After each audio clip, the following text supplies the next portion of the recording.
Welcome to 52 Weeks of Storytelling. This is week 25. I haven't done the math, but I'm pretty sure that means we're like almost halfway through. And I'm super excited that I'm still doing these videos. So if you're still excited that I'm doing these videos, you should leave a comment below and let me know wherever you are. So this is 52 Weeks of Storytelling. What the heck is it? 52 Weeks of Storytelling is my way of facilitating writing one page of your story every single week. So if you came back every week or just binge watched all 52 videos once I'm finished, you could write like your memoir or autobiography or help someone write their story. Now, I don't necessarily think everyone needs to go write a whole book. I think it's super complicated to try and do that. But if you know that that's what you want to do, you can totally use this framework and come back and hang out and do this every week. If you are looking for something to have as an activity to do in your care facility, or you're a caregiver and you're working with someone you love, absolutely, you can use this for that as well. Just adapt the prompts and use it as a conversation tool. Remember to document things as you're able, or encourage the person you're working with to write things down if they are able. You can also audio record, video record, whatever you need to do. So that is the concept of 52 Weeks of Storytelling. In addition to the storytelling videos, there is also a journal. You can get the journal as a printable on Etsy. That is a downloadable PDF that you would print at home. There's quite a few pages, just FYI. So my recommendation is to go grab it off of Amazon. That will come to you as a printed journal that you get to like hold in your hands. And yeah, it's pretty awesome and fun. So when you're using the journal, remember that you can cross things out, use it as a guide. The videos do follow the pages, everything's laid out together, so we're going in order because I like that. So that's what's up with the journal. You can find links to those in the description of this video.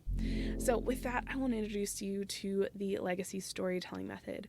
The legacy storytelling method is the framework I use to help people tell their stories and help them work with others to tell their stories.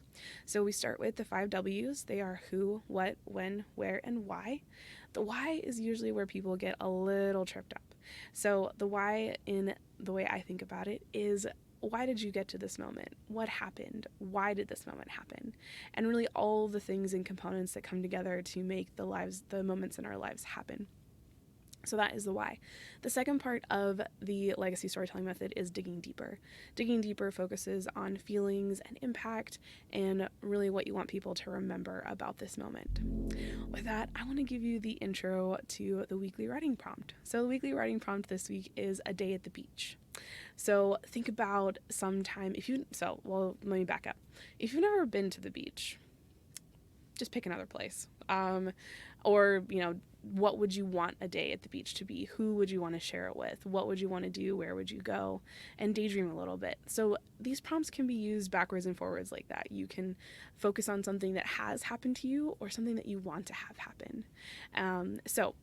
If you are in the camp of haven't been to the beach before, insert whatever place you're dreaming about right now and go along with that. So the day at the beach, can be something simple. If you took a big trip somewhere, if you were out of country and you got to go to a beach out of country, just pick one that either makes you smile, if you watched last week's video, makes you smile, or is something that it changed something in your life, or if it was just a mundane moment that you want to remember because of who you were with. So that is our writing prompt. Where are your words, Gail? So I want to give you my story example. So my personal story example, I've had a number of beach memories happen. I'm originally from Phoenix, and if you've been to Phoenix or you've looked at a map in Phoenix, Arizona in the US, we are nowhere near a beach, okay? We're landlocked. There's a whole song about selling you beachfront property in Arizona. That's why it's super funny. So I was trying to sort out which day at the beach I wanted to share, because I've had some as an adult with my kids, and then I've had some as a kid. And so I think, I know which one I'm going to do. Sorry, I just had to think about that for a second. So this is kind of it's a funny story, a little bit scary. So my uncle and my aunt had a place in Puerto Penasco in in Mexico. The English is Rocky Point. And they was actually in Choya Bay. So Choya Bay is like super tiny. It's just outside of Rocky Point.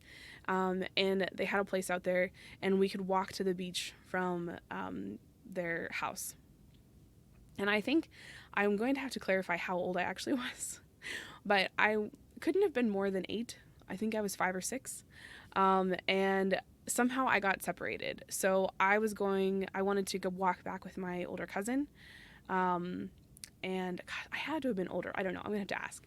So I wanted to walk with my older cousin. I convinced my family that I was going to go catch up with my cousin, and walk back with him. But it took me so long, and my cousin didn't know I was going to go walking back with him back to the house. So by the time I got up to where the direction he had gone, he was gone. And then I went back to the beach and my family was gone. So you can see where this is going. So I wandered around for a while. Like, I made it back up on a street and was trying to find houses that looked normal, or looked like something I remembered. And eventually I did sort of find something. I think someone came out and like saw me wandering. I don't remember if I actually walked up to their door and asked for help, but they were able to help me get back to, I was trying to find the playground because I knew I could get home from the playground. And anyways, so that's my day at the beach. I wanted to share that one in particular because when we think about sharing our memories, we often think we only need to share the happy ones.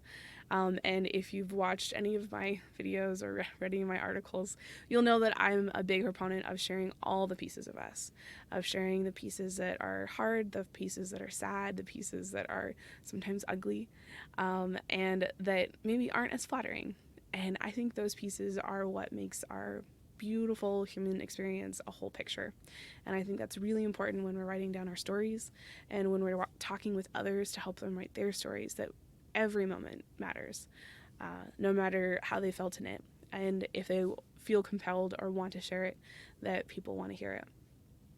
So that is my story example for you. I hope that you have an incredibly wonderful day. And until I see you on the next video, happy writing.